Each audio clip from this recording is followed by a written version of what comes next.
கிறிஸ்தவ விசுவாசிகளே, இந்த நாளிலே இந்த நாளுக்குரிய செய்தியாக சிலுவையை சற்று நேர தியானத்திற்காக நான் தெரிந்து கொண்டேன். நாளின் செய்தியை இது தவக்காலமாக இருக்கிறபடியினால் அந்த நாளை இந்த செய்தியை உங்கள் மத்தியிலே விவரிக்கலாம் என்று விரும்புகின்றேன். அருமையானவர்களே, சிலுவை என்பது இன்று ஒரு புனித அடையாளமாக கிறிஸ்தவர்களால் கொண்டாடப்படுகிறது. அதற்கு காரணம் என்ன என்பதை நாம் அறிந்து கொள்ள வேண்டும். கிறிஸ்தவர்களுடைய புனித சின்னம் அல்லது ஒரு புனித அடையாளம். இந்த சிலுவை என்பது முன்னொரு காலத்தில் இயேசு கிறிஸ்து சிலுவையில் அறையப்படுவதற்கு முன்பு வரையிலும் இது ஒரு அவமானத்திற்குரிய சின்னமாக இருந்தது. இயேசு கிறிஸ்து சிலுவையில் அறையப்பட்டு அவர் மரிப்பதற்கு முன்பு வரையிலும் சிலுவை என்பது ஒரு அவமானத்திற்குரிய அடையாளமாக, அவமான சின்னமாக, சாபத்தீடானதாக எண்ணப்பட்டது. யாரெல்லாம், எந்த தேசத்தவர்களெல்லாம் இதை அவமான சின்னமாக அல்லது சாபத்தீடானதாக கண்டார்கள் என்றால் கிரேக்கர்கள், ரோமர்கள், யூதர்கள், இஸ்மவேலர்கள் மற்றும் நாம் வாழுகின்ற இந்திய தேசத்தின் தென்பகுதியில் இருக்கின்ற தமிழர்கள் அதை சாபத்தீடானதாக, அவமானத்திற்குரிய ஒரு அடையாளமாக கண்டார்கள். நன்றாக புரிந்து கொள்ளுங்கள். ஒருவேளை உங்களுக்கு இந்த செய்தி ஒருவேளை ஆச்சரியமாக இருக்கலாம். தமிழர்களும் இதை சாபத்தீடானதாக கண்டார்களா என்று ஒரு கேள்வியை நீங்கள் எழுப்பினால், நான் அதற்கு தெளிவுபடுத்தப்பட வேண்டிய ஒரு கட்டாயத்தில் இருக்கிறேன். வரலாற்று ரீதியாக முற்காலங்களில் கிறிஸ்தவ மதம், கிறிஸ்தவ சமயம், இன்றைய சைவ வைணவ சமயங்கள் தோன்றுவதற்கு முன்பு சமண சமயம் அல்லது ஜைன சமயம் என்று ஒரு சமயம் இங்கே வேரூன்றி இருந்தது. சுமார் 7ஆம் நூற்றாண்டு வரையிலும், கிபி 7ஆம் நூற்றாண்டு வரையிலும் அந்த சமண சமயம் அல்லது ஜைன சமயம் என்கிற அந்த ஒரு சமயம் இங்கே வேரூன்றி இருந்தது. பிற்கால மன்னர்களின் காலத்தில், மன்னர்கள் சமணர்களாக இருந்த காலத்தில் அது இங்கே செழித்தோங்கியது. மன்னர்கள் சைவ சமயத்தை தழுவின காலங்களில் சமண சமய குரவர்கள், சமண சமயத்தினுடைய தீர்த்தங்கரர்கள், சமண சமயத்தினுடைய பற்றுறுதியாளர்கள் அனைவரும் என்ன செய்யப்பட்டார்கள்? கழுமரத்தில் ஏற்றி கொலை செய்யப்பட்டார்கள். அதனாலே கழுமரம் ஒரு சாபத்தீடான அடையாளமாக தமிழர்களால் அடையாளம் காணப்பட்டிருந்தது. இது உங்களுக்கு தமிழக வரலாற்றை படித்தவர்களுக்கு, சமண சமயத்தினுடைய அழிவை படித்தவர்களுக்கு, பற்றி கேள்விப்பட்டவர்களுக்கு இது புரியும். அக்காலத்தில் சமண சமய புலவராக இருந்த இளங்கோவடிகள், திருவள்ளுவர், அதாவது இந்திய பொதுமறையாகிய திருக்குறளிலும் திருவள்ளுவர் சமண சமய குரவர்களில் ஒருவர், சமண சமய ஒரு பாடலாசிரியர். நன்றாக புரிந்து கொள்ள வேண்டும். இன்றைய நாட்களில் அநேகர் வரை திருவள்ளுவர் கிறிஸ்தவ சமயம் தழுவியவர், கிறிஸ்தவ நூல் என்றெல்லாம் சொல்லுகின்றார்கள். ஆனால் திருவள்ளுவர் சமண சமய புலவரே. அவர் இயேசு கிறிஸ்துவின் சீடர்களில் ஒருவராகிய தோமா என்பவரோடு சில ஆண்டு காலம் நெருங்கிய தோழராக இருந்தபடியினால் இயேசு கிறிஸ்துவை குறித்த சத்தியங்களை கேள்விப்பட்டு இறைவன் யார் என்பதை அறிந்திருக்கிறார். இவர் அந்த இறைவனை அநேக பாடல்களில் பாடியிருக்கிறார். அதுபோல இயேசு கிறிஸ்துவினுடைய சிலுவை மரணத்தை குறித்தும் அவர் அங்கே ஒரு சில பாடல்களை எழுதியிருக்கிறதை நாம் காண முடியும். அதனாலே திருக்குறளில் இருக்கிற 3333 அல்லது அந்த முழு திருக்குறளும் கிறிஸ்துவ சமயம் தழுவி எழுதப்பட்டது என்பதை ஏற்றுக்கொள்ள முடியாத கருத்து. ஆனால் அநேக பாடல்கள் எல்லா பகுதிகளிலும் எல்லா அதிகாரங்களிலும் அநேக பாடல்கள் இருக்கின்றன. இயேசு கிறிஸ்துவை முன்னிலைப்படுத்துகின்ற அனாதி இறைவனை ஆதி பகவன் என்று சொல்லுகின்ற ஒருவரும் கண்டிராத காணக்கூடாத இறைவனை பாடுகின்ற பாடல்கள் எல்லாம் அங்கே இருக்கின்றது. நிச்சயமாக நன்றாக நீங்கள் புரிந்து கொள்ள வேண்டும். நான் ஒரே ஒரு பாடலை உங்களுக்கு இந்த சிலுவை என்கிற இந்த வார்த்தைக்கு அடையாளமாக சுட்டி காட்டுகின்றேன். திருக்குறள் 6வது குறள், திருக்குறளின் 1ஆம் அதிகாரம் 6வது பாடல். பொறிவாயில் ஐந்தவித்தான் பொய்தீர் ஒழுக்க நெறி நின்றார் நீடு வாழ்வார். அன்பானவர்களே, நன்றாக புரிந்து கொள்ள வேண்டும். இந்த பள்ளி பாடத்திட்டங்களில் இந்த திருக்குறள் பயிலாத எந்த மாணவனும் இருக்க முடியாது, மாணவியும் இருக்க முடியாது. அது 6வது திருக்குறள். பொறிவாயில் ஐந்தவித்தான் பொய்தீர் ஒழுக்க நெறி நின்றார் நீடு வாழ்வார். இதன் பொருள் என்ன? பொறிவாய் என்பது என்னவா? சிலுவை ஆகிய மரப்பொறி. இந்த மரப்பொறின்னு நான் இந்த பொறிவாய்க்கு விளக்கம் சொல்றதுக்கு முன்னாடி ஒரு காரியத்தை சொல்லிடுறேன்.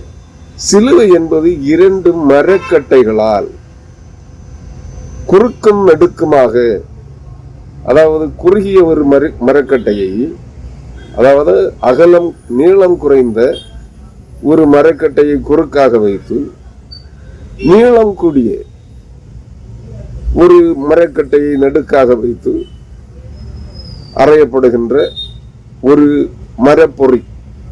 நன்றாக புரிந்து கொள்ள வேண்டும். இதில் பெருக்கல் கூட்டல் வடிவத்தில் வைக்கப்படுகிற ஒன்று. இயேசு கிறிஸ்து சிலுவையில் அறையப்பட்ட சிலுவை குறுக்காக ஒரு குறுகிய கட்டையும் நடுக்காக ஒரு நீளமான கட்டையும் வைத்து உறுதியாக அணிகளால் அடிக்கப்பட்டு உறுதியாக்கப்பட்ட ஒரு கூட்டல் வடிவ ஒரு சிலுவை மரப்பொருள். பெருக்கல் வடிவத்திலான, அதாவது எக்ஸ், ஆங்கில எழுத்து எக்ஸ் வடிவத்திலான பெருக்கல் வடிவத்திலான சிலுவைகளும் உண்டு, மரப்பொறிகளும் உண்டு. இந்த மரப்பொறியானது அல்லது சிலுவை என்று அழைக்கப்படுகின்ற மரத்திலே தூக்கி போட ஒருவரை கொலை செய்யும்படியாக உருவாக்கப்படுகின்ற கழுமரம், பொறிவாய், மரப்பொறி, குருசு, சிலுவை, கிராஸ் என்றெல்லாம் அழைக்கப்படுகின்ற இந்த மரப்பொறி சாபத்தீடானது, அவமான சின்னத்துக்குரியது, அவமானத்திற்குரியது. இது ரோமர்களாலும் கிரேக்கர்களாலும் அவமான சின்னமாக கருதப்பட்டது. யூதர்களாலும் இஸ்ரவேலர்களாலும் சாபத்தீடானதாக எண்ணப்பட்டது. இயேசு கிறிஸ்துவுக்கு முந்தின காலங்களிலேயே பழைய ஏற்பாட்டிலே இந்த சிலுவையை மரத்திலே தூக்கி போடப்பட்ட எவனும் அப்படின்னு சொல்லப்படக்கூடிய அந்த சடலம், அவனுடைய சடலம் சூரியன் மறையும் வரையிலும் என்ன செய்யக்கூடாதாம்? இரவு முழுவதும் அந்த மரத்திலே தூக்கி போடப்பட்டவனுடைய சடலம் இருக்கக்கூடாது. சூரியன் மறைகிறதற்கு முன்பே அது கழுமரத்தில் இருந்து அல்லது அந்த சிலுவையில் இருந்து இறக்கப்பட்டிருக்க வேண்டும் என்பது பழைய ஏற்பாட்டு கட்டளைகளில் ஒன்று, உபச்சட்டங்களில் ஒன்று. நன்றாக புரிந்து கொள்ளுங்கள். அதனாலே யூதர்களுக்கும் இஸ்மவேலர்களுக்கும், அதாவது முகமதியர்களுக்கும் சிலுவை என்பது ஒரு சாபத்தீடான அடையாளம். ரோமர்களுக்கும் கிரேக்கர்களுக்கும் அது ஒரு அவமான சின்னம்.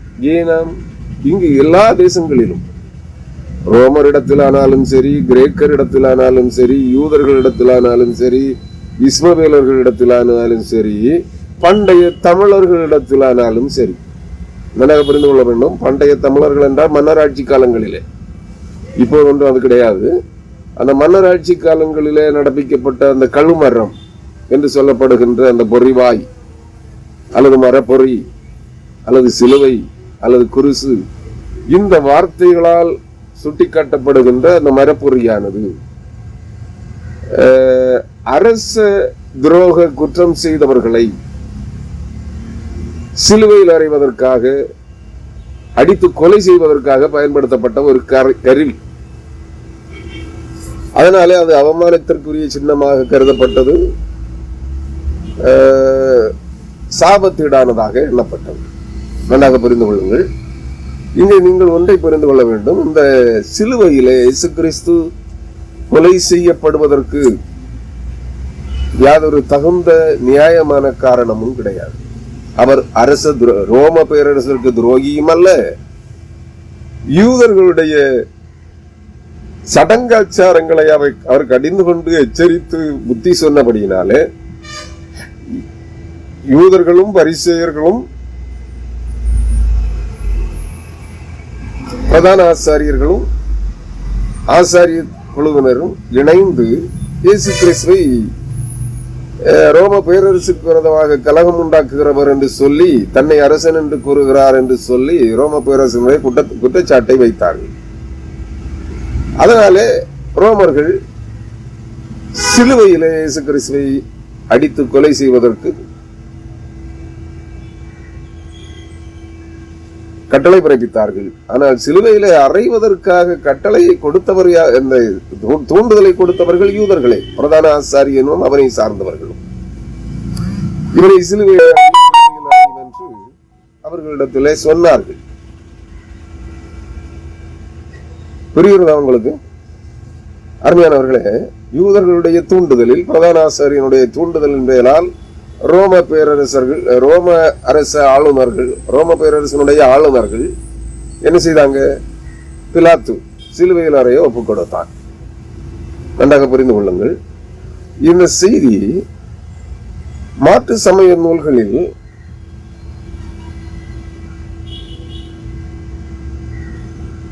அதாவது இந்திய பொதுமறை என்று அழைக்கப்படுகின்ற திருக்குறளில் இது பதிவு செய்யப்பட்டிருக்கிறது. அதான் பொறிவாயில் ஐந்தவித்தான் பொய்தீர் ஒழுக்க நிறை நின்றார் நீடு வாழ்வார். திருவள்ளுவர் அதைத்தான் சுட்டி காட்டுகின்றார் 6வது குறளிலே. பொறிவாய், அந்த சிலுவையைத்தான் அவர் சொல்லுகிறார். பொறிவாய், மரப்பொறி என்கிற அந்த பொறிவாய். பொறிவாயில் நம்ம பொறின்னா உங்களுக்கு தெரியும், எலிகளை பிடிப்பதற்கு அல்லது சில ஜீவ ஜந்துக்களை பிடிப்பதற்கு பொறி வைத்து பிடிப்பார்கள். நம்ம பத்திரிகைகளையும் பார்த்திருப்பீங்க. போலீசார் சில கொலை குற்றவாளிகளை அல்லது சில திருடர்களை பிடிப்பதற்கு அவர்கள் என்ன சொல்லுவாங்க? போலீசார் பொறி வைத்து பிடித்தார்கள் அப்படின்னு. இது அந்த பொறி இல்லை, இது ஒருவரை கொலை செய்வதற்காக பயன்படுத்துகின்ற பொறி. இந்த பொறியை திருவள்ளுவர் இதை இங்கே அழகாக சுட்டி காட்டுகின்றார். பொறிவாயில் ஐந்தவித்தான். பொறிவாயில் ஐந்தவித்தான் என்ன? சிலுவையாகிய மரப்பொறியில் கொலை செய்யப்பட்ட இயேசுவினுடைய உடல் இன்ப இச்சைகள் 5 சிலுவையாகிய மரப்பொறியிலே, அந்த பொறிவாயிலே ஆணிகளால் அடிக்கப்பட்டது. அதாவது அவருடைய 2 கைகள் 2 கால்களும் என்ன செய்யப்பட்டது? 3 ஆணிகளால் அந்த மரப்பொறியாகிய சிலுவையிலே அறையப்பட்டது, அடிக்கப்பட்டது. அவர் எதற்காக இதை ஒப்புக் கொடுத்தாராம்? தன்னுடைய உடல் இன்ப இச்சைகள். அதாவது அவருக்காக அல்ல, அவர் எந்த பாவக்கிரியையும் செய்யாதவர், மகா பரிசுத்தம் உள்ளவர், பரிசுத்தமான தேவனுடைய குமாரன், பாவ தூண்டுதலின்றி மரியாளின் வயிற்றில் மனுமகனாக மனிதகுமாரனாக பிறந்தவர். அவர் பாவத்தை அறியாதவர். பாவத்தை மனித இயல்பிலே மனித சரீரத்திலே 33 ஆண்டுகள் அவர் வாழ்ந்திருந்தாலும் அவர் என்ன செய்யல? பாவத்தை செய்யவில்லை. ஒரு ஸ்திரியை கூட அவர் ஏறிட்டு தவறான நோக்கத்தில் அவர் பார்த்திருக்க மாட்டார். ஏனெனில் அவரை பார்த்திருந்தால் அந்த வார்த்தையை நமக்கு கற்பித்திருக்க மாட்டார். நன்றாக நீங்கள் புரிந்து கொள்ள வேண்டும். ஒரு பெண்ணை இச்சையோடு பார்க்கிற எவனும் அவளோடு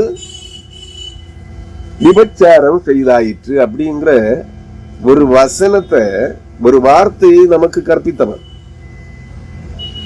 அந்த விபச்சாரத்திலே கையங்களவுமாய் பிடிக்கப்பட்ட ஒரு பெண்ணை அவரிடத்திலே கொண்டு வந்தார்கள் கல்லறிந்து கொலை செய்வதற்கு.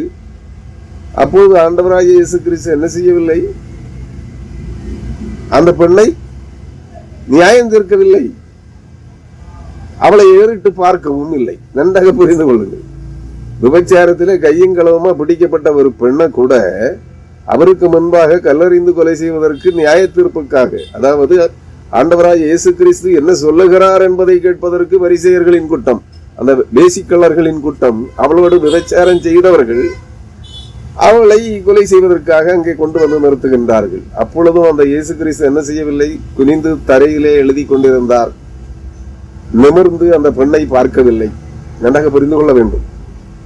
அப்படிப்பட்ட ஆண்டவராய் இயேசு கிறிஸ்து என்ன செய்திருக்க மாட்டார்? நிச்சயமா எந்த பொண்ணையும் கண்களால் பார்த்து இச்சித்திருக்க மாட்டார். அவளுடைய மேனி அழகை, நடையுடை பாவனையை அவர் என்ன செய்திருக்க மாட்டாரு? இச்சையோடு பார்த்திருக்க மாட்டார். நன்றாக புரிந்து கொள்ள வேண்டும். நீங்கள் நம்ம என்ன செய்யறோம்? கண்களுடைய பார்வை, அதாவது உடல் இன்பத்தை தூண்டுகிற 5 உணர்ச்சிகள் உங்களுக்கு தெரியும். கண், காது, செவி, மூக்கு, வாய், தோல். இவை 5 என்ன செய்யும்? உணர்ச்சிகளை நமக்கு அறிமுகப்படுத்துகிறதும் அதுவே, அந்த உணர்வுகளை தூண்டுகிறதும் அதுவே. இந்த உடல் இன்பத்தை தூண்டுகின்ற, அந்த உணர்ச்சிகளை தூண்டுகின்ற உடலின் 5 உணர்வுகளையும் என்ன செய்ய ஒப்புக் கொடுத்தார்? சிலுவை என்கிற மரப்புறையிலே அடிப்பதற்கு, ஆணிகளால் அடிப்பதற்கு ஒப்புக் கொடுத்தார். நன்றாக புரிந்து கொள்ளுங்கள். இந்த உடல் 5 விதமான உடலின்ப இச்சைகளும் தான் என்ன செய்யப்படுது? ஒரு மனிதன் பாவம் செய்வதற்கு, ஒரு ஆண் அல்லது ஒரு பெண் பாவத்தை தொடர்ந்து செய்வதற்கு தூண்டுகிற இந்த 5 உணர்ச்சிகளும் 5 உணர்வுகளும் தான். இதை ஒருவன் அழித்து விட்டால், அது ஒரு ஆண்மகனோ அல்லது ஒரு பெண்மகளோ யாராக இருந்தால், இந்த உடல் இன்ப தூண்டுதலை தூண்டுகின்ற இந்த 5 ஐம்பெரும் உணர்ச்சிகளையும் கட்டுப்படுத்தி விட்டார்கள் என்றால், தன்னுடைய ஆளுகைக்கு, தன்னுடைய மனதின் ஆளுகைக்கு, ஆவி ஆத்மாவுடைய ஆளுகைக்கு ஒப்பு கொடுத்து அதை, அந்த உணர்ச்சியை கட்டுப்படுத்த படித்து விட்டார்கள் என்றால், நிச்சயமாக உடல் உணர்ச்சிகள் 5ஐயும் ஆணிகளிலே அடிக்க ஒப்பு கொடுத்தார் சிலுவையிலே. அதைத்தான் திருவள்ளுவர் 2 அடிகளில் மிக தெளிவாக பாடுகின்றார். பொறிவாயில் 5 உடலின்ப இச்சைகளை தூண்டுகிற உடலின் உணர்ச்சிகள் 5ஐயும் சிலுவையிலே அவித்தான், அழித்தான். அவித்தான் என்ன? நெருப்பினால் அழிப்பதற்கு, அதாவது சிலுவை பாடுகளினால், ரத்தம் சிந்துவதனால் அதை அழிப்பதற்கு ஒப்பு கொடுத்த அந்த இயேசுவை பொறிவாயில் 5 அவித்தான். இயேசு கிறிஸ்து, வேற யாரும் கிடையாது. பொறிவாயில் அடித்து கொலை செய்யப்பட்டவர்கள் 5 உடலின்ப இச்சைகளையும் அழிக்க ஒப்பு கொடுத்தவர் இயேசு கிறிஸ்து மட்டுமே. நீங்க நல்லா புரிஞ்சுக்கணும். வேற எந்த தெய்வங்களுக்கும், உலகத்துல தோன்றின எந்த தெய்வங்களுக்கும் இந்த வார்த்தையை 5 அவித்தான் என்கிற வார்த்தையை பயன்படுத்த முடியாது. பொறிவாய் என்கிற வார்த்தையை அடையாளம் காட்ட முடியாது. நன்றாக புரிந்து கொள்ள வேண்டும். அருமையானவர்களே, பொய்தீர் ஒழுக்க நெறி நின்றார். பொய்தீர் ஒழுக்க நெறி நின்றார்னா என்ன? பொய்தீர் ஒழுக்க நெறி, அதாவது பொய்யை வெறுத்து ஒழுக்க நெறியாகிய உண்மை மார்க்கத்தை, ஒழுக்கம் அதாவது சத்தியத்தை, நேர்மையை, நீதியை கை கொண்டு பொய்யை அழித்த பொய்தீர் ஒழுக்க நெறி நின்றார். சத்திய நெறியிலே, நீதி நெறியிலே அதை ஒழுங்காக கடைபிடித்து பொய்யை அழிக்க தன்னை ஒப்புக் கொடுத்த ஆண்டவராகிய இயேசு கிறிஸ்துவை நீ பின்பற்றினால் நீடு வாழ்வாய். நீடு வாழ்வாய் என்ன? நம்ம வேதாகம் பரிசுத்த கிறிஸ்தவர்கள் என்ன சொல்றோம்? நித்திய வாழ்வை சுதந்திரித்துக் கொள்ளலாம், பரலோக வாழ்வை என்றென்றைக்கும் அழிவற்ற சதா காலங்களிலும் என்றென்றும் உள்ள நித்திய காலமாய் ஜீவித்து வாழலாம் என்று சொல்லுகின்றோம். அது நித்திய ஜீவன். அதைத்தான் சொல்றார், நீடு வாழ்வார். அதாவது நல்லா புரிஞ்சுக்குங்க. பொறிவாயில் ஐந்தவித்தான் பொய்தீர் ஒழுக்க நெறி நின்றார் நீடு வாழ்வார். அதாவது நித்திய வாழ்வை சிலுவையிலே பொய்யை அளித்து உடலின்ப இச்சைகளை தூண்டுகிற பாவக்கிரியைகளை செய்வதற்கு தூண்டுகின்ற அந்த உடலின் 5 பெரும் உணர்ச்சிகளையும் அளித்து சத்தியத்தை கை கொண்டு நீதியாக நேர்மையாக நின்ற வாழ்ந்து காட்டின ஆண்டவராகிய இயேசு கிறிஸ்துவை நீ பின்பற்றினால் நீடு வாழ்வை, நித்திய வாழ்வை, மறுமை வாழ்வை, நித்திய பேரின்ப வாழ்வை பெற்றுக் கொள்ளலாம் என்று சொல்லுகின்றார். இந்த இடத்திலே இது மட்டுமில்லை, இன்னும் சில இடங்கள்ல அவர் இந்த வார்த்தைகளை பயன்படுத்துறாரு. திருவள்ளுவர் அறத்தாறு இதுவென வேண்டா சிவிகை பொறுத்தானோடு ஊர்ந்தான் இடை. குறள் 37. 37வது திருக்குறளிலே இப்படி ஒரு வார்த்தையை பயன்படுத்துகின்றார், சிவிகை. சிவிகைங்கிறதுக்கு 2 அர்த்தங்கள் இருக்கு. சிவிகை என்பது பல்லக்கு என்று எடுத்துக்கொள்ளலாம். அதனால இதுக்கு நீங்க பல்லக்கை சுமந்து செல்கிறவர்களோடு, இப்ப அரசர்கள் வாழ்ந்த காலத்தில் அரசிளங்குமரிகளை அல்லது மகாராணியை, அரசனை சுமந்து செல்வதற்கு ஒரு பல்லக்கை ஏற்படுத்தி இருப்பார்கள். அதாவது குதிரை வண்டிகளோ அல்லது மற்ற வாகன வசதிகளோ இல்லாத இடத்திலே சுமந்து செல்வதற்கு என்ன செய்வார்கள்? சிவிகை என்கிற பல்லக்கை உருவாக்கி அதை 4 பேர் சுமந்து செல்வார்கள். அதுவும் சிவிகை தான். ஆனா இங்க என்ன சொல்லப்படுகிறது? இந்த இடத்துல அது என்ன பொருந்ததும்? அறத்தாறு இதுவென வேண்டா சிவிகை பொறுத்தானோடு ஊர்ந்தான் இடை. நீ நீடு வாழ்வை பெற்றுக் கொள்ள வேண்டும் என்றால் என்ன செய்ய வேண்டுமாம்? இந்த சிலுவை பொறுத்தார் ஒரு சிலுவையை சுமந்து பாவ மனுக்குலத்தினுடைய பாவங்களையும் சாபங்களையும் அடிமை தலையையும் உடைத்துறையும்படியாக சிலுவையை தன் தோளிலே சுமந்து கொல்கதா வரைக்கும் சுமந்து சென்றாரே, அந்த சிலுவை சுமந்து சென்ற இயேசு கிறிஸ்துவோடு நீ இணைந்து வாழ பழகினால் சிவிகை பொறுத்தானோடு ஊர்ந்தான் இடை. அந்த சிலுவையாகிய பாரத்தை தன் தோளிலே சுமந்து கொண்டு, அதான் ஆண்டவராய் இயேசு கிறிஸ்து என்ன சொன்னார்? என்னை பின்பற்ற விரும்புகிறவன், நான் இருக்கும் இடத்திலே செல்ல விரும்புகிறவன், என்னோடு கூட நித்திய காலமாய் வாழ விரும்புகிறவன், என்னை பின்பற்றி வர விரும்பினால் தன்னைத்தான் மறுத்து தன் சிலுவையை எடுத்துக்கொண்டு என்னை பின்பற்ற கடவன் சொன்னாரு. அதைத்தான் இவர் இங்க இந்த மாதிரி தெளிவுபடுத்துறாரு. சிவிகை பொறுத்தானோடு ஊர்ந்தான் இடை. அறத்தாறு இதுவென வேண்டா. அறம் காப்பது, நன்மை செய்வது, நன்னறியில் வாழ்வது எப்படி என்று நீ கற்றுக்கொள்ள வேண்டும் என்றால் இவைகளை விட்டு விலகி சிலுவையிலே மனுக்குலத்தின் பாவம் அனைத்தையும் தன் தோளிலே சுமந்து அவர் விழுந்து தவழ்ந்து எழுந்து நடந்து காயப்பட்டு சாட்டைவார்களால் அடிக்கப்பட்டு எவ்வளவு வேதனைகளோடு அந்த சிலுவையை சுமந்து சென்றார் கொல்கதா மேடு வரையிலும் என்பதை நீங்கள் எண்ணி பாருங்கள். அதை பார்த்து இதுபோல கிறிஸ்துவின் சிலுவைக்கு பங்காளிகளாக கிறிஸ்துவின் சிலுவையை நீங்கள் சுமக்க வேண்டாம். அதான் ஆண்டவர் சொன்னார், தன்னைத்தான் வெறுத்து என்னை பின்பற்றி வர விரும்புகிறவன், அதாவது கிறிஸ்துவை, ஆண்டவராகிய இயேசு கிறிஸ்துவை, உலக ரட்சகராகிய, உலக மீட்பராகிய, சர்வ சிருஷ்டிக்கும் மீட்பராகிய ஆண்டவராகிய இயேசு கிறிஸ்துவை ஒருவன் பின்பற்றி வர விரும்பினால், அவர் இருக்கிற இடத்திலே அவரோடு கூட வாழ விரும்பினால் நீ என்ன செய்யணுமா? தன்னைத்தான் வெறுத்து தன் சிலுவையை சுமந்து கொண்டு கிறிஸ்துவை பின் செல்ல வேண்டுமா? அவருடைய அடிச்சுவடுகளை நீ பின்பற்ற வேண்டும். உன்னுடைய பாரமாகிய சிலுவைகளை நீயே சுமக்க வேண்டும். ஒரு ஊழியக்காரனுக்கு தோல்ல சுமத்தாத.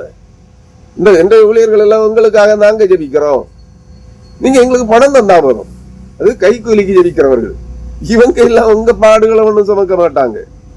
இயேசு கிறிஸ்து ஒருவரே உங்களுடைய சுக துக்கங்கள் அனைத்தையும், சுகவீனங்களையும் பலவீனங்களையும் வியாதிகளையும் நோய்களையும் உபத்திரவங்களையும் சுமக்கிறவர். அதனால நீங்க என்ன பண்ணணும்?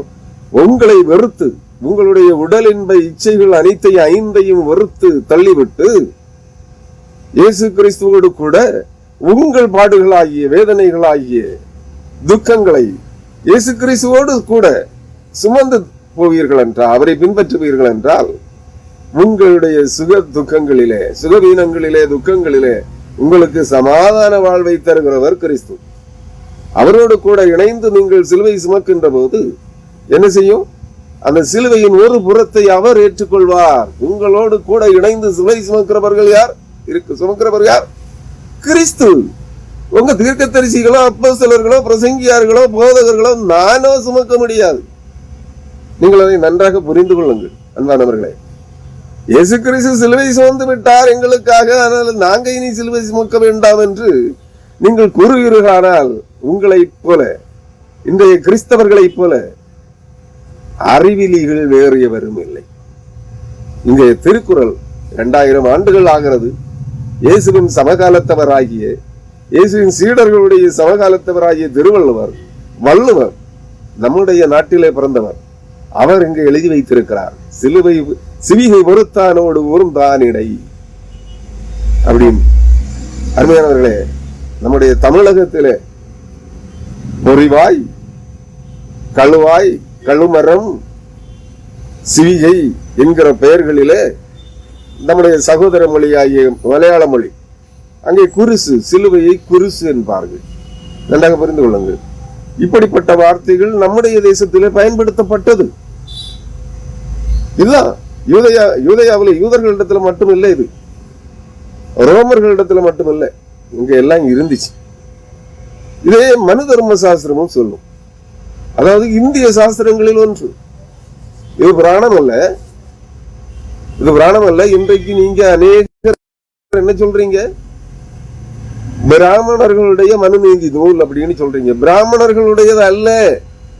அவர்கள் இந்த மனுநீதி நூலை தங்களுடையதாக மாற்றி, எப்பொழுது சமஸ்கிருதம் என்கின்ற அந்த வடமொழி தமிழ் எழுத்தை, பாசையை, மொழியை தங்களுடையதாக அபகரித்துக் கொண்டார்களோ ஆரியர்கள், எகிப்திலும் அசீரியாவிலும் இருந்து வந்தேறிய, தங்களை சூரிய வம்சத்தவர்கள் என்று சொல்லிக் கொண்ட ஆரியர்கள், அரியர்கள் என்று அழைத்துக் கொண்ட ஆரியர்கள் எப்பொழுது இந்த தமிழர்களால் எழுதப்பட்ட வடமொழி தமிழிலே, அதாவது சமஸ்கிருதம் என்று அழைக்கப்படுகின்ற சமஸ்கிருதத்திலே எழுதப்பட்ட இந்த மனு நீதி நூலை நன்றாக புரிந்து கொள்ளுங்க. மனு தர்ம சாஸ்திரத்தில் இருக்கக்கூடிய அநேக பகுதிகள் வேதாகமத்திலிருந்து களவாடப்பட்டவைகளே. நன்றாக புரிந்து கொள்ள வேண்டும். அதை எழுதினவர்கள் ஒருவேளை யூதர்களாக இருக்கலாம், சமஸ்கிருதத்தை உருவாக்கினவர்களும் யூதர்களே. இதை இன்றைக்கு எத்தனை பேர் இந்தியாவில் இருக்கிறவங்க ஏத்துக்கொள்வீங்க? கிமு 7ஆம் நூற்றாண்டு வாக்கில் இந்தியாவில் குடியேறிய யூதர்கள், நன்றாக புரிந்து கொள்ளுங்கள். இந்தியாவில் குடியேறியன்னா இந்தியாவில் தென் தமிழகத்தில் கடல் வழி வந்தவர்கள் சோழர்கள், தரை வழி வந்தவர்கள் சமாரியர்கள், அதாவது சேரர்கள், தரை வழியும் கடல் வழியும் வந்தவர்கள் பாண்டியர்கள். இந்த 30 மன்னர் குலங்கள், அதாவது ஆரியர்களால் பூசணர்கள் என்று அழைக்கப்படுகின்ற மேசர்கள், அதாவது செம்மறையாட்டு கூட்டம் என்று அழைக்கப்பட்ட சேரர்களும், சமாரிய இஸ்ரவேலர்கள், சேரர்களும் ஆசாரிய வம்சத்தவர்கள் என்று அழைக்கப்பட்ட பாண்டியர்களும், அதாவது மீனை அடையாளமாக கொண்டவர்கள், மீனையும் ரிஷபம் காளையையும் அடையாளமாக கொண்ட பாண்டியர்கள், புலியை அடையாளமாக கொண்ட சோழர்கள், இவர்கள் கடல் வழியாக தமிழகத்திற்கு வந்தவர்கள். பாண்டியர்களிலும் சிலர் கடல் வழியாக வந்திருக்கிறார்கள். 2 வெவ்வேறு காலகட்டங்களிலே வந்திருக்கிறார்கள். பிற்பாடு வந்தவர்கள் கிபி 78 வாக்கில், நல்லா புரிந்து கொள்ள வேண்டும், சக ஆண்டு 1ஆம் ஆண்டு இதை சாலிவாகனர்கள் திருடி கொண்டார்கள். நாங்களும் அப்பதான் வந்தவனும் இல்ல. சமஸ்கிருதத்தை உருவாக்கியவர்கள் யூதர்களே, பாண்டியர்கள். பாண்டியர்களுடைய திருவிளையாடல் புராணம் உங்களுக்கு தெரியும். 64 கதைகள் இருக்கவங்க. திருவிளையாடல் புராணம் வடமொழி தமிழில் எழுதப்பட்டது, சமஸ்கிருதத்திலே, தேவநாகரி சமஸ்கிருதத்திலே எழுதப்பட்டது. இதையெல்லாம் ஆரியர்கள் தங்களுடையதாக அபகரித்துக் கொண்டார்கள். நன்றாக புரிந்து கொள்ளுங்கள். அந்த அபகரித்துக் கொண்ட அந்த காலத்துல மனுநீதி நூலையும் அபகரித்துக் கொண்டார்கள். அதுல அவங்களுடைய மனு தர்மம், சண்டாளயம், வர்ணங்கள், இந்த வர்ணம், அதாவது 5 வர்ணங்கள், 4 பேரு பிரம்மாவுக்கு நெற்றியில இருந்து வந்தான், தோல்ல இருந்து வந்தான், வயத்துல இருந்து வந்தான், தொடையில இருந்து வந்தான், பாதத்துல இருந்து வந்தான்னு 5 வர்ணங்களை உருவாக்கிட்டாங்க. இதெல்லாம் எங்க கிடையாது? உண்மையான மனுநீதி நூலில் கிடையாது. இதெல்லாம் ஆரிய பிராமணர்களால், ஆரிய வந்தேரிகளால் கட்டுக்கதைகளாக அவர்களை மிகைப்படுத்தி அவர்களால் புனையப்பட்டவைகளை நன்றாக புரிந்து கொள்ள. அந்த மனுநீதி தர்மம், மனு தர்ம சாஸ்திரம் என்கின்ற மனுநீதி நூல் என்ன சொல்லுகிறது? அதுல நிறைய பகுதிகள் அவங்க மாற்று கருத்துக்களை எழுதாம அந்த வார்த்தைகளை அப்படியே பயன்படுத்திட்டாங்க. கர்ப்பான் காணிக்கை, இது வேதாகமத்தில் உள்ளது. இப்படி நிறைய காரியங்கள் அதையெல்லாம் தொகுத்து எழுதியிருக்கிற என்னுடைய புத்தகங்கள்ல, இந்த புத்தகத்தில சிலுவை பாடுகளும் புது சிருஷ்டியாகுதலும் என்கின்ற இந்த புத்தகத்தில அநேக கருத்துக்களை நான் எடுத்து எழுதியிருக்கிறேன். வேதங்களிலிருந்தும் மனு தர்மத்திலிருந்தும். அதிலிருந்து ஒரு காரியத்தை நான் உங்களுக்கு, இந்த புத்தகம் இப்ப கிடைக்கிறதுக்கு அரிது. புத்தக கடைகள்ல, தமிழ்நாட்டில் இருக்கக்கூடிய புத்தக கடைகள்ல, பெங்களூரில் இருக்கிற புத்தக கடைகள்ல கேட்டு பாருங்க. அவங்கள்ட்ட விற்காம இருந்துன்னா அவர்களை கிடைக்க வாய்ப்பு இருக்கு. நன்றாக புரிந்து கொள்ளுங்கள். இந்த புத்தகத்துல இதை பத்தி எழுதியிருக்கேன். அதுல இருந்துதான் நான் இப்ப பார்த்து சொல்றேன். இப்ப காணாம சொல்ற நிலையில ஞாபக ஆற்றல் என்கிட்ட இல்லை. மனு தர்ம சாஸ்திரம் எதை கருத்தை திருக்குறளில் நம்ம ஒரு பாடல பார்த்தோம், பொறிவாயில் ஐந்தவித்தான். இதே கருத்தை மனு தர்ம சாஸ்திரத்தின் முதலாவது பாடல் பொறிவாயில் ஐந்தவித்தான் என்றும், மனதை பரம்பொருளிடத்தில் ஊன்ற நிலை நிறுத்திய சுவாயம்பு மனு என்றும் சுட்டி காட்டுகிறது. முதல் பாடல் அது.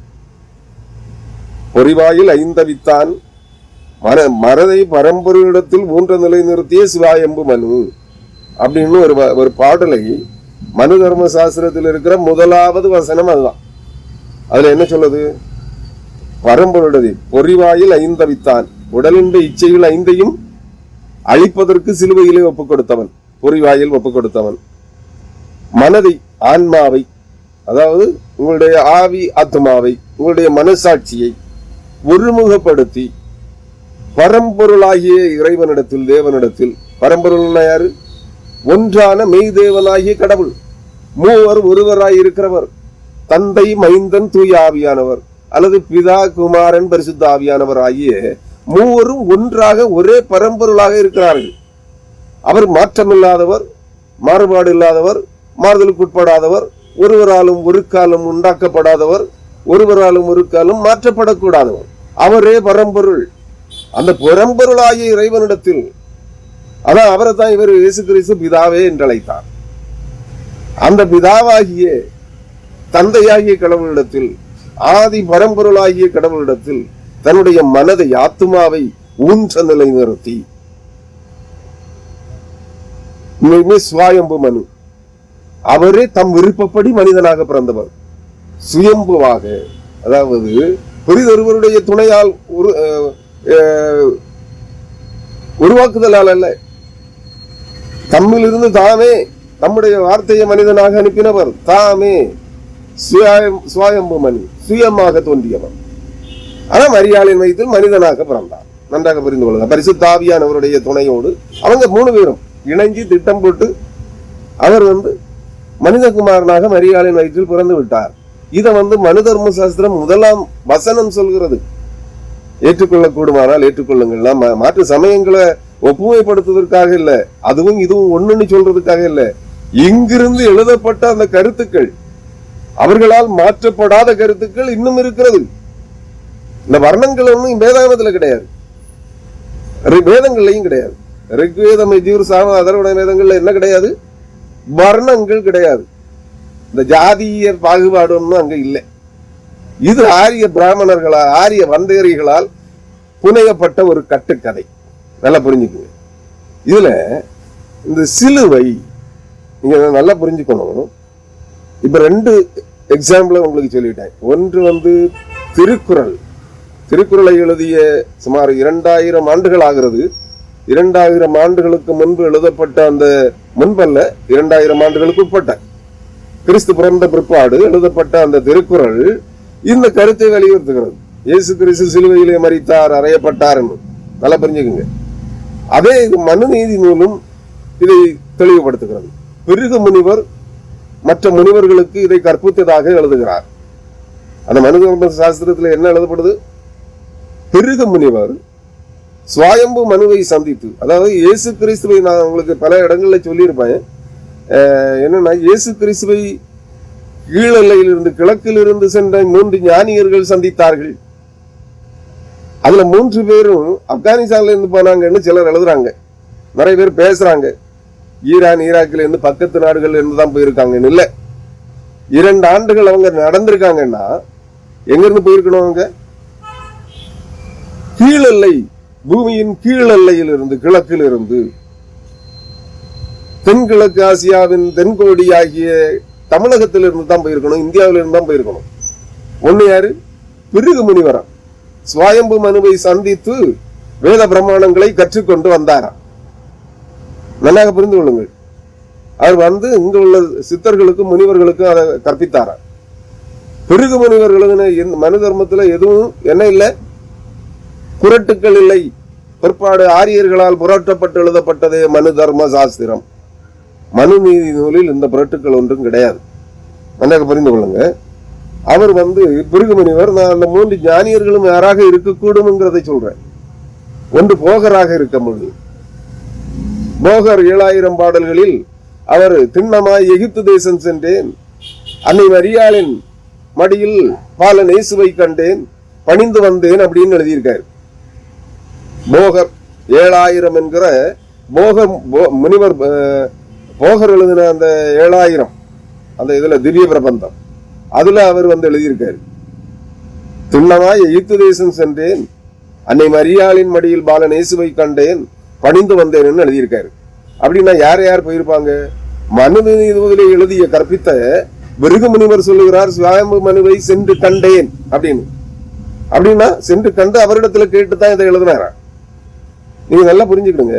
பிருகு முனிவர் சென்றிருக்கிறார் இந்தியாவிலிருந்து, போகர் சென்றிருக்கிறார் இந்தியாவிலிருந்து, விஸ்வாமுத்திரர் சென்றிருக்கிறார். அவர் ராஜரிஷி, அதாவது அரசனாக இருந்து துறவியானவர், ரிஷியாக மாறினவர். 3 ஞானியர்கள். இவர்கள் 3 பேரும் யாராக இருக்கக்கூடும்? யூதர்களாகவே இருக்கக்கூடும். நன்றாக புரிந்து கொள்ளுங்கள். யூதர்களுக்கு மேசியா பிறப்பார் என்பதை அறிந்திருக்கிற இந்த துறவிகள் யாராக இருந்திருக்க முடியும்? சிதறி போன இஸ்ரவேலர், யூத இஸ்ரவேலர்களை சார்ந்தவர்களாக இருக்க முடியும். அதனாலதான் அவங்க 3 பேருமே அவங்களுடைய எழுத்துக்கள் சற்று வித்தியாசமாகத்தான் இருக்கு. நல்லா புரிஞ்சுக்குங்க. இதை ஏன் சொல்றேன்னா, நீங்க சிலுவை என்பதை அடையாளம், அந்த அடையாளத்தை நீங்கள் முத்தம் பண்றதுக்கு, சிலுவைக்கு முத்தம் கொடுத்த உடனே நீங்க ரட்சிக்கப்பட முடியாது. சிலுவையை 7 முறை 9 முறை 21 முறை 40 முறை 42 முறை சுத்தி வந்த உடனே, சுத்தி வந்து ஒவ்வொரு தடவையும் சுத்தி வந்து சிலுவையை முத்தின உடனே நீங்க பரலோகத்துக்கு போக முடியாது. சிலுவை பாடுகளின் அடையாளம். நல்லா புரிந்து கொள்ளுங்க. சிலுவையிலே தான் அவர் பாடுபடுத்தப்பட்டார். பாடுகள் உபத்திரவங்களின் அடையாளம், வேதனைகளின் அடையாளம், ரத்தம் சிந்துதலின் அடையாளம். நல்லா புரிந்து கொள்ளுங்கள். இயேசு கிறிஸ்து இந்த சாபத்தீடான ரோமர்கள் எப்படி பயன்படுத்துறாங்க இந்த சிலுவையை? ரோமர்கள் சிலுவையை எதற்காக பயன்படுத்தினார்கள்? அரச குற்றவாளிகளை, ராஜ துரோக குற்றம் செய்தவர்களை சிலுவையில் அறைந்து கொன்றார்கள். கிரேக்கர்களும் அப்படியே செய்தார்கள். அதாவது ரோமனையோ கிரேக்கனையோ அவர்கள் என்ன செய்ய மாட்டாங்க? சிலுவையிலே அவமான சின்னமாகிய சிலுவையிலே அறைந்து அடித்து கொலை செய்ய மாட்டார்கள். கழுமரத்தில் ஏற்றி கொலை செய்ய மாட்டார்கள். ஆனா யாரை கொல்லுவாங்க? புற தேசத்தவர்களை, தங்களை பேரரசர்களாக சிலுவையிலே அடித்து கொலை செய்வார்கள். நல்லா புரிந்து கொள்ளுங்கள். ஆனா யூதர்கள் என்ன செய்வாங்க? யூதர்களிடத்திலும் இந்த நிலைப்பாடு இருந்துச்சு. நீங்க எங்க படிக்கலாம்? உபாகமம் 21ஆம் அதிகாரம் 22, 23 ஆகிய வசனங்களிலே நம்முடைய பரிசுத்த வேதாகமத்திலும் சுட்டி காட்டப்பட்டிருக்கிறது. யூதர்களிடத்திலே இந்த கழுவுலேற்றுதல் அல்லது மரத்தில் அடித்துக் கொள்ளுதல் அந்த நிலைப்பாடு இருந்திருக்கிறது. எப்படின்னா, பரிசுத்த வேதாகமம் சொல்லும் வார்த்தைகள் என்னன்னா, மரத்திலே தூக்கி போடப்பட்டவன் சபிக்கப்பட்டவனாய் இருக்கிறான். அதாவது தேவனாலே சாபத்திற்கு உள்ளாக்கப்பட்டு சபிக்கப்பட்டவன் எவனும் மரத்திலே தூக்கி கொல்லப்பட வேண்டும். புரியுதா உங்களுக்கு? மரத்திலே தூக்கி கொல்லப்பட வேண்டும், அதாவது கழு மரத்தில் ஏற்றப்பட வேண்டும். தூக்கி கொள்ளுதல் அது ஒரு வகையான சிலுவையில் அறைந்து கொலை செய்தலே. தூக்கி கொல்லப்பட வேண்டும். கொலை செய்யப்பட்ட ஒருவன் மேல் சாவுக்கு பாத்திரமான பாவம் உண்டாயிருக்க, அதாவது குற்றம் உண்டாயிருக்க, அவனை கொலை செய்யும்படி மரத்திலே தூக்கி போடுவாயானால் இரவிலே அவன் பிரேதம் மரத்திலே தொங்கலாகாது. அந்நாளிலே தானே அதை அடக்கம் பண்ண வேண்டும். தூக்கி போடப்பட்டவன் தேவனால் சபிக்கப்பட்டவன். உபாகமம் 21 அதிகாரம் 22, 23 ஆகிய வசனங்களிலே மோசே இஸ்ரவேலர்களுக்கு யூதர்களுக்கு கற்பித்த அந்த ஆகமத்திலே 21 அதிகாரம் 22, 23 ஆகிய வசனங்களிலே இது பதிவு செய்யப்பட்டிருக்கிறது. அதனால யூதர்களிடத்திலும் இது பயன்பாட்டில் இருந்தது. யூதர்களிடத்தில் பயன்பாட்டில் இருந்ததுன்னா முகமதியர்களிடத்திலும் அது பயன்பாட்டில் இருந்தது. புரியுதா? அங்கிருந்து சிதறி இந்தியாவுக்கு வந்த கிமு 2700 ஆண்டுகளுக்கு முன்பு இந்தியாவில் வந்து குடியேறிய யூதர்கள் சமாரிய இஸ்ரவேலர்களிடத்திலும் அது நடைமுறையில் இருந்தது. அதனாலதான் தமிழர்களிடம் என்ன இருந்தது? கள்ளுமரமேற்றுதல், கள்ளுவேற்றி கொள்ளுதல் நிலைப்பாட்டில் நடைமுறையில் அது செயல்பட்டு வந்தது. இப்ப புரியுதா உங்களுக்கு? நன்றாக புரிந்து கொள்ளுங்கள். அடுத்தது என்ன சொல்லப்படுகிறது? எனவே இவைகளை திருக்குறள் சுட்டிக்காட்டுகிறது, மனு தர்ம சாஸ்திரம் சுட்டிக்காட்டுகிறது, பரிசுத்த வேதாகமம் சுட்டிக்காட்டுகிறது, வரலாற்று ஆய்வுகள் சுட்டிக்காட்டுகின்றன, தொல்பொருள் ஆய்வுகள் சுட்டிக்காட்டுகின்றன. சிலுவை என்பது இயேசு கிறிஸ்துவை கொலை செய்வதற்காக பயன்படுத்தப்பட்டது. சாபத்தீடானதும் அவமான சின்னமாகவும் இருந்த அந்த சிலுவை மகா பரிசுத்தராகிய பரிசுத்தமான தேவனுடைய குமாரனாகிய இயேசு கிறிஸ்து, பாவமில்லாத தேவாட்டுக்குட்டி ஆகிய அந்த இயேசு கிறிஸ்து மனித குலத்தினுடைய பாவத்திற்காக, உங்களுடையவும் என்னுடையவும் பாவத்திற்காக அவர் சிலுவையில் அடிக்கப்பட்டதினாலே, அவருடைய தூய ரத்தம் அந்த சிலுவையிலே சிந்தப்பட்டதினாலே அந்த ரத்தம் அந்த சிலுவை புனிதமாக்கியது. அந்த சிலுவை பரிசுத்தமானது. இதை நீங்கள் நம்பினால் அந்த சாபத்தின் அடையாளமாக காணப்பட்ட, அவமான சின்னமாக காணப்பட்ட சிலுவை இன்று பரிசுத்தத்தின் அடையாளமாக, மீட்பின் அடையாளமாக, ரட்சிப்பின் அடையாளமாக ஏன் மாற்றப்பட்டது? பாவமில்லாத தேவாட்டுக்குட்டியாகிய இயேசு கிறிஸ்து பாவ மனுக்குலத்திற்காக, பாவிகளை ரட்சிப்பதற்காக, உலகத்திலே வந்த அக்கிரமக்காரர்களை ரட்சிப்பதற்காக, குற்றவாளிகளை ரட்சிப்பதற்காக, மீட்டெடுப்பதற்காக வந்த பரிசுத்தரான இயேசு கிறிஸ்து அந்த சாபத்தின் சின்னமாகிய அவமானத்தின் சின்னமாகிய சிலுவையிலே 3 அணிகளால் அடிக்கப்பட்டு கொலை செய்யப்பட்டு அந்த இரத்தம், அவருடைய தூய இரத்தம், அந்த சிலுவையாகிய சாபத்தின் அடையாளமாகிய சிலுவையிலே சிந்தினபடியினாலே, அவருடைய தூய இரத்தத்தினாலே அந்த சிலுவையை பரிசுத்தமாக்கியது. அது பரிசுத்த அடையாளமாக, புனித சின்னமாக மாற்றப்பட்டது. அருமையானவர்களே, தவக்காலத்திலே வாழ்ந்து கொண்டிருக்கிறோம். தவக்கால சிந்தனைகள் எல்லா திருச்சபைகளிலும் நடைபெறுகிறது. நன்றா புரிந்து கொள்ளுங்கள். தவக்கால சிந்தனைகள் மட்டும் போதாது. சிலுவையை நீங்கள் பரிசுத்த சாபத்தின் சின்னமாக சிலுவையை புறக்கணிக்கிற அனைவரும், இன்னைக்கு இயேசு கிறிஸ்து எங்களுக்காக சிலுவை சுமந்தார், அதனால எங்களுக்கு சிலுவை வேண்டாம் என்று சொல்லுகிறீர்களே. நீங்கள் சிலுவையை புறக்கணித்தால் இயேசு கிறிஸ்துவை புறக்கணிக்கிறீர்கள்.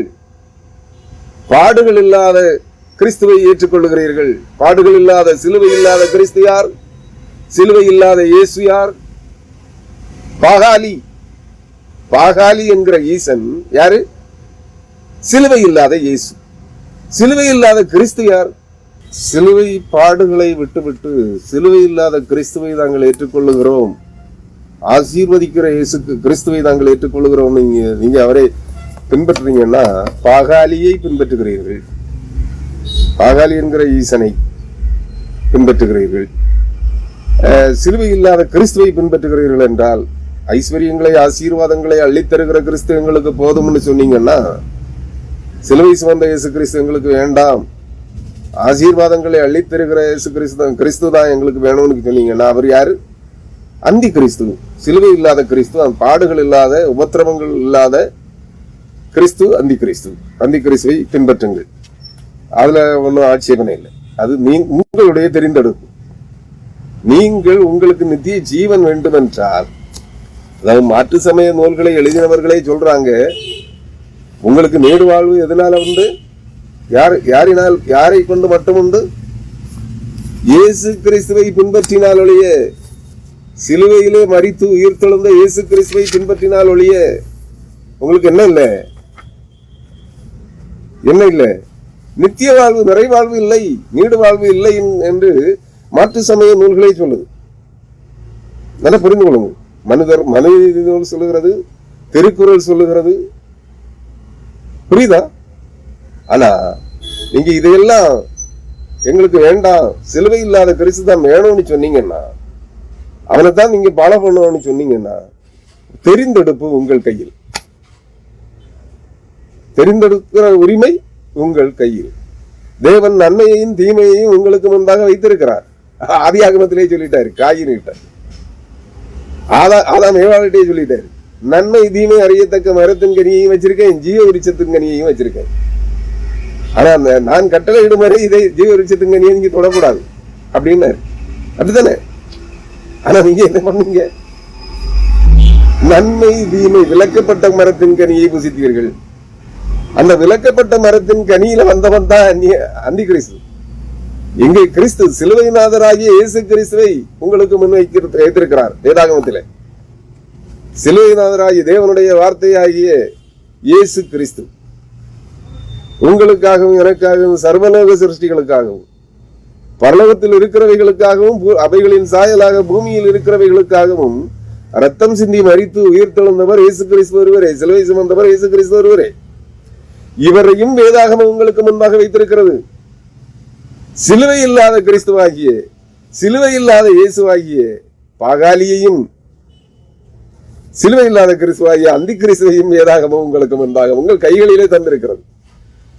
யாருக்கு எது வேணும்னு தெரிந்தெடுக்க வேண்டியது உங்களுடைய கடமை. நீங்கள் தெரிந்து கொள்ளுங்கள், சிலுவை இல்லாத கிறிஸ்து, சிலுவை இல்லாத இயேசுவும் சிலுவை இல்லாத கிறிஸ்துவும் ஆகிய பாகாலி என்கிற அர்த்தநாரீஸ்வரரும் அந்தி கிறிஸ்துவும் உங்களுக்கு வேணும்னா ஆசீர்வாதங்களை, இவர்கள் செழிப்பை தருகிறவர்கள், அவர்களை பின்பற்றுங்கள், தெரிந்து கொள்ளுங்கள். நித்திய வாழ்வு, நிறைவாழ்வு, நீடு வாழ்வு, நித்திய பேரின்ப வாழ்வு உங்களுக்கு தேவை என்றால் சிலுவை நாதராகிய இயேசு கிறிஸ்துவை பின்பற்றுங்கள். புரியுதா? இதான் சிலுவையை பற்றின உபதேசம். இதுதான் இந்த சிலுவையை பற்றின உபதேசம். பரிசுத்த பவுல் சொல்லுவார், கெட்டு போகிறவர்களுக்கு அது பைத்தியமாயிருக்கு, நித்திய ஜீவனை விரும்புகிற எங்களுக்கோ அது ஞானமாக தேவாமிர்தமாக இருக்கிறது. சிலுவை உங்களுக்கு பரிசுத்தமானதாக நீங்கள் ஏற்றுக்கொண்டால், சிலுவையை அவமான சின்னமாக புறக்கணிக்கிறீர்கள் என்றால் நீங்கள் அந்தி கிறிஸ்துவை ஏற்றுக்கொள்ளுகிறீர்கள், பின்பற்றுகிறீர்கள், அல்லது பாகாலியை பின்பற்றுகிறீர்கள். சிலுவையை புனித சின்னமாக பரிசுத்தமானதாக நீங்கள் அங்கீகரிக்கிறீர்கள் என்றால் சிலுவைநாதராகிய இயேசு கிறிஸ்துவை, நித்திய ஜீவனாகிய நானே ஜீவ ஒளி, நானே நித்திய ஜீவன் அப்படிங்கிறார். அந்த ஒளியிலே ஜீவன் இருக்கிறது, அந்த ஒளியிலே வல்லமை இருக்கிறது, அந்த ஒளியிலே அறிவு இருக்கிறது, அந்த ஒளியிலே தேவனுடைய மகிமை இருக்கிறது. தேவனுடைய மகிமையின் சாயலை நீங்கள் தரித்துக் கொண்டு வெளிச்சத்தின் பிள்ளைகளாக, ஒளியின் பிள்ளைகளாக நீங்கள் மாற்றப்பட வேண்டுமானால் சிலுவைநாதராகிய இயேசு கிறிஸ்துவை ஏற்றுக்கொள்ளுங்கள். உங்களுக்காக எனக்காக சிலுவை சுமந்து ரத்தம் சிந்தி மரித்து உயிர் தெழுந்த இயேசு கிறிஸ்துவை ஏற்றுக்கொள்ளுங்கள். இல்லை என்றால் நீங்கள் சிலுவை இல்லாத கிறிஸ்துவையும் சிலுவை இல்லாத இயேசுவையும் நீங்கள் பின்பற்றுங்கள். தெரிந்தெடுப்பு உங்கள் கையில். அருமையானவர்களே, இந்த செய்தியை இதோடு முடித்துக் கொள்கிறேன். அடுத்த செய்தியிலிருந்து நான் உங்களுக்கு சிலுவை தியானங்களை குறித்து விவரிக்கலாம் என்று விரும்புகின்றேன். சிலுவையில் நின்று இயேசு கிறிஸ்து மொழிந்த 7 திருவார்த்தைகள், அந்த திருவார்த்தைகளை விவரிக்கலாம் என்று விரும்புகின்றேன். அதாவது இயேசு கிறிஸ்து சிலுவையிலே நமக்காக சர்வாங்க தகன பலியாக, குற்ற நிவாரண பலியாக, பாவ நிவாரண பலியாக ரத்தம் சிந்தினார், பலியிடப்பட்டார். அந்த பலியிடப்பட்ட நிகழ்வையும் மாற்று சமய வேதங்கள் சொல்லுகிறது பிரஜாபதி யாகம் என்று. அந்த பிரஜாபதி யாகத்தை குறித்து நீங்கள் அநேகர் கேள்விப்பட்டிருக்கலாம். சிலர் மறுப்பாளர்களும் இருக்கிறார்கள். பிரஜாபதி என்பவர்கள் அநேகம் பேர் இருந்தார்கள். அந்த பிரஜாபதிகள் எல்லாம் திருமணம் செய்திருந்தார்கள். அப்படின்னு எல்லாம் யாரும் சிலுவையில் பலியிடப்படவில்லை அப்படின்னு மறுக்கிறவங்களும் மாற்று சமய மறுப்பாளர்களும் இருக்கிறாங்க.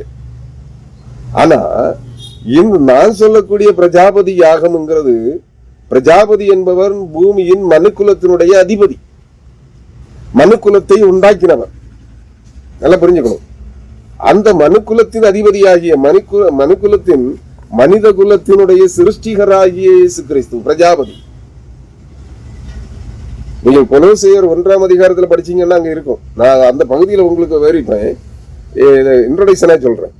என்னன்னா அது என்னது பிரஜாபதி யாகம். இயேசு கிறிஸ்து என்ன சொன்னார்? தேவன் என்ன சொல்லியிருக்காரு? சகலமும் தம்முடைய குமாரனுக்கென்றும் குமாரனை கொண்டும் குமாரனுக்காகவும் சிருஷ்டிக்கப்பட்டது. புரியுது இல்லையா? அந்த பிரஜாபதி என்பது பூமியில் வாழுகின்ற பிரஜைகள், பிரஜைகளுடைய அதிபதி, பிரஜைகளுடைய சிருஷ்டிகர், பிரஜைகளுடைய மீட்புக்காக பலியிடப்பட வேண்டும். யாக வேள்வியில் அபிஷேரிதல் மூலமாக அவர் பலியிடப்பட்டு அவருடைய இரத்தம் பரிசுத்த அர்ப்பண பலியாக அங்கே சிந்தப்பட வேண்டும். இதை செய்தவர்கள் மாற்று சமயங்களிலே எவரும் இல்லை, எந்த பிரஜாபதியும் இல்லை. அதுக்கு ஒரு உதாரணத்தையும் நான் சொல்லிடுறேன். அவங்க எந்த பிரஜாபதியை காண்பிப்பாங்கன்னா, தட்சன் என்கிற இமயத்தரசன், மலையரசன் அப்படின்னு ஒருத்தன் தட்சன். அந்த தட்சனுடைய பேர் என்ன? பிரஜாபதி. பிரஜாபதி தட்சன். அவனுக்கு மனைவி இருந்தாங்க, 2 பிள்ளைகள் இருந்தாங்க, பொம்பளை பிள்ளைகளும் இருந்தாங்க. இது புராணங்கள் கூறுகிற பிரஜாபதி. நான் சொல்றது, நான் பிரஜாபதி யாகத்துல உங்ககிட்ட பேச வர்றது அந்த பிரஜாபதி அல்ல. ஆண்டவராய் இயேசு கிறிஸ்து பிரஜைகளின் அதிபதியாகிய, மனுக்குலத்தின் அதிபதியாகிய, மனுக்குலத்தின் சிருஷ்டிகராகிய ஆண்டவராய் இயேசு கிறிஸ்து சிலுவையில் அறையப்பட்டு பலி செலுத்தப்பட்ட காரியத்தை உங்களோடு பகிர்ந்து கொள்ளலாம் என்று விரும்புகின்றேன். இதை அடுத்த செய்தியிலும், அதற்கு அடுத்த செய்தியை சிலுவை மொழிகளுடைய ஒரு இன்ட்ரோடக்ஷன், முன்னுரையாக 7 சிலுவை வார்த்தைகளும் எதற்காக சொல்லப்பட்டன. நீதிமொழிகளின் புத்தகத்திலே ஒரு வார்த்தை இருக்கிறது. ஏற்ற சமயத்திலே சொல்லப்பட்ட வார்த்தைகள் வெள்ளித்தட்டில் வைக்கப்பட்ட 7 பொற்பழங்களுக்கு ஒப்பானது அப்படின்னு. அந்த வசன அடிப்படையில் அடுத்த செய்தியையும் அதிலிருந்து தொடர்ந்து 7 திருவார்த்தைகளையும் உங்களோடு, சிலுவை மொழிகளையும் உங்களோடு பகிர்ந்து கொள்ளலாம் என்று விரும்புகின்றேன். இதை தொடர்ந்து கவனியுங்கள். இது அநேகருக்கு பயன்படும். நான் 2 புத்தகங்களை இவைகளை குறித்து எழுதியிருக்கிறேன். இதுல ஒரு புத்தகம் இப்போ என்னிடத்தில் உண்டு, ஸ்டாக்கு. 2 புத்தகங்கள். ஒன்று சிலுவை இறைவனின் மகத்துவங்களும் 7 சிலுவை மொழிகளும் என்று சொல்லுகின்ற ஒரு புத்தகம். சுமார் 7000 புத்தகங்கள். இதுல இன்னும் கொஞ்சம் புத்தகங்கள் என்கிட்ட இருக்கு. சுமார் ஒரு 200-300 புத்தகங்கள் இருக்கு. இந்த புத்தகம் இது சுமார் 2006ஆம் ஆண்டிலிருந்து இதுவரையிலும் நம்முடைய புத்தக கடைகளில் கிடைக்கக்கூடிய ஐட்டம் தான் ஒண்ணு. இந்த புத்தகம் சிலுவை பாடுகளும் புது சிருஷ்டியாகுதலும், இதுவும் 7 வார்த்தைகள் எழுதப்பட்டது. இது எழுதப்பட்ட கோணம் ஒன்று, இது எழுதப்பட்ட கோணம் ஒன்று. இந்த 2 புத்தகங்களையும் கருத்துக்களை கலந்து தான் நான் உங்ககிட்ட பேச போறேன். இந்த புத்தகங்கள் கடைகளில் கிடைத்தால் வாங்குங்கள். உங்களுக்கு தேவையானால் என்னிடத்தில் நேரடியாக தொடர்பு கொள்ளுங்கள். புத்தகத்தினுடைய விலை, இந்த புத்தகம் இல்லை, இந்த புத்தகம் இருக்கிறது. இதனுடைய விலை 80 ரூபாய். யாருக்கு தேவைன்னாலும் நான் அனுப்பி தர்றேன். 80 ரூபாய் அனுப்புங்க. அதோட 50 ரூபாய் கொரியர் சார்ஜ் அனுப்புங்க. 50, 30, 50, 80, 130 ரூபாய் அனுப்பினீர்கள் என்றால் உங்கள் வீடு தேடி இந்த புத்தகம் வரும். இல்லைன்னா கடைகள்ல வாங்குங்க. புத்தக கடைகள்ல இருந்ததுன்னா கிடைக்கும், வாங்குங்க. இப்ப நான் புத்தக கடைகளுக்கு அதிகமா புத்தகங்கள் கொடுக்கறது இல்லை, சப்ளை பண்றது இல்லை. ஏன்னா காரணம், புத்தக கடை நிர்வாகிகள் இதை கவனிச்சா தப்பா நினைக்காதீங்க. வேற ஒண்ணும் இல்லை. எனக்கு 3-4 வருஷமா எந்த புத்தக கடையிலும், எந்த நிறுவனங்கள் சார்ந்த புத்தக கடையா இருந்தாலும் சரி, புத்தகங்களை வாங்கி விற்கிறாங்க. 3 அல்லது 4 ஆண்டுகளாக எனக்கு புத்தக நிலையத்தவர்கள் புத்தகத்தினுடைய தொகையை தருவதில்லை. அவங்களுக்கு 30% லாபம் கொடுத்துருவேன், மார்ஜின் கொடுக்குறேன் 30%. ஆனா மொத்த தொகையையும் எடுத்துக்கிறாங்க. யாருமே புத்தகத்துக்கு உரிய தொகையை தருவதில்லை. அதனால எந்த கடைகளுக்கும் இப்ப நான் அனுப்புறதில்லை. நான் அதனால நஷ்டப்பட்டிருக்கேன். லட்சக்கணக்கான ரூபாய் நஷ்டப்பட்டு நிக்கிறேன், கடனாளியா இருக்கிறேன். இந்த புத்தகங்கள் 16 புத்தகங்கள் போட்டிருக்கேன். இது ஒண்ணல்ல, இந்த 2 புத்தகம் அல்ல, இன்னும் 16. நான் இங்க பேசக்கூடிய அத்தனை சத்தியங்களும், நான் இதுவரைக்கும் பேசியிருக்கக்கூடிய எல்லா வேதாகம சத்தியங்களும், இனி தொடர்ந்து பேசப்படுகிற எல்லா சத்தியங்களுமே நான் வெளியிட்ட புத்தகங்களிலிருந்து உங்களுக்கு இதை எல்லாமே சுமார் எப்போ 2002ஆம் ஆண்டிலிருந்து இந்த புத்தகங்களை வெளியிட தொடங்கினேன். அப்பவே சொல்லக்கூடிய சத்தியத்தை தான் இப்ப உங்களுக்கு நேரடியாக பிரசங்கிக்கிறேன். இதுவரையிலும் சர்ச்சுகள் எனக்கு அழைப்பு கொடுக்கிற திருச்சபைகளிலே சென்று பிரசங்கித்து வந்தேன். தற்போது திருச்சபைகள் எனக்கு வாசல் திறக்கவில்லை, அடைத்து விட்டார்கள். அதனால நான் மீடியாவில், பேஸ்புக் மூலமாக, யூடியூப் மூலமாக இந்த செய்திகளை உங்களோடு பகிர்ந்து கொள்ளுகிறேன். விருப்பம் உள்ளவர்கள் கவனியுங்கள், கேளுங்கள். உங்களுடைய பிரசங்க தேவைகளுக்கு இதை நீங்கள் பயன்படுத்திக் கொள்ளலாம். நல்லா புரிஞ்சுக்குங்க. இதை என்கிட்ட இருந்து திருடி உங்களுடைய சத்தியங்களாக நீங்க சொல்லாதீங்க. வேதாகம சத்தியங்கள் தான். இந்த மாற்று கோணங்களில் நான் உங்களுக்கு சொல்றேன். விருப்பம் இருந்தா கேளுங்க. இந்த சத்தியத்தை இந்த சகோதரர் சொல்றாரு, அவர் எழுதியிருக்காரு அப்படின்னு சொல்லிட்டு நீங்க ஒண்ணு பண்ணுங்க, நான் அந்த புத்தகத்துல படிச்சேன் அல்லது அவருடைய செய்தியை கேட்டேன் அப்படின்னு நீங்க சொல்லி இந்த செய்திகளை மக்களுக்கு திருச்சபைகளிலே பேசலாம். தைரியமாக பேசுங்க. ஆனா உங்களுடைய சொந்த கருத்தாக பேசுனீங்கன்னா அதை திருடுறது. தேவன் உங்களுக்கு கற்பிக்காததை நீங்கள் தேவனுடைய வேத வசனங்களிலிருந்து திருடுகிறீர்கள். அல்லது தேவன் யாருக்கு கற்பித்திருக்கிறாரோ அவருடைய செய்திகளை நீங்கள் திருடுகிறீர்கள். அப்படிப்பட்டவங்க தயவு செய்து என்ன பண்ண வேண்டாம், பேச வேண்டாம். இந்த புத்தகம் நான் 7000 புத்தகங்கள் விற்பனையாகி இருக்கிறதுன்னா 7000 பேருட்டு அந்த புத்தகம் இருக்கு தமிழகத்துல. நல்லா புரிஞ்சுக்குங்க. இது 6000 புத்தகங்கள் விற்று தீர்ந்து விட்டது. ஒரு புத்தகம் கூட, இந்த ஒரு புத்தகத்தை தவிர வேற புத்தகங்கள் என்கிட்ட இல்லை. நல்லா புரிஞ்சுக்குங்க. 6000 பேர் வாங்கியிருக்காங்க. 6000 பேர்களிடம் இந்த புத்தகம் இருக்கிறது. இன்னைக்கு புதுசா உங்களுக்கு பிரசங்கிக்கிறது இல்லை. புரிஞ்சுங்க. தயவு செய்து நான் யாராவது மன வருத்தப்படும்படியாக புத்தக கடைக்காரர்களையோ மற்றவங்களையோ நான் பேசியிருக்கேன்னா மன்னித்துக் கொள்ளுங்கள். நான் உங்கள்ட்ட மன்னிப்பு கேட்கிறேன். என்னுடைய நிலை அது. நான் காணிக்க வாங்குறது இல்லை. நல்லா புரிஞ்சுக்கோங்க. நான் என்ன செய்ய மாட்டேன், யாருக்கிட்டையும் பிரசங்கத்துக்காகவோ ஜபத்துக்காகவோ காசு வாங்குறது இல்லை. கூலிக்கு ஜபிக்கிறவனும் இல்லை, கை கூலிக்கு பிரசங்கிக்கிறவனும் இல்லை. என்னுடைய சொந்த தேவைகளுக்கு, என்னுடைய சொந்த வருவாயில் இருந்து நான் இந்த புத்தகங்களை இது பண்ணேன். புத்தக பிரிண்டர்ஸுக்கு கடன் வச்சு தான் பண்ணுவேன். புத்தகத்தை போட்டு வித்து தான் அந்த காசுல தான் அவங்களுக்கு செட்டில் பண்ணுவேன்.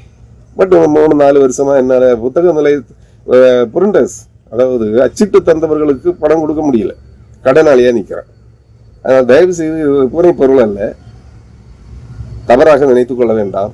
செய்தியை விரும்புகிறவர்கள் கேளுங்கள். செய்தி இலவசமாகத்தான் இருக்கிறது. கவனிங்க. தொடர்ந்து இணைந்திருங்கள். சப்ஸ்கிரைப் செய்யாதவங்க யூடியூப்ல சப்ஸ்கிரைப் பண்ணிக்கொள்ளுங்கள். இந்த செய்திகள் அனைத்தும் யூடியூப்லும் உங்களுக்கு வரும்.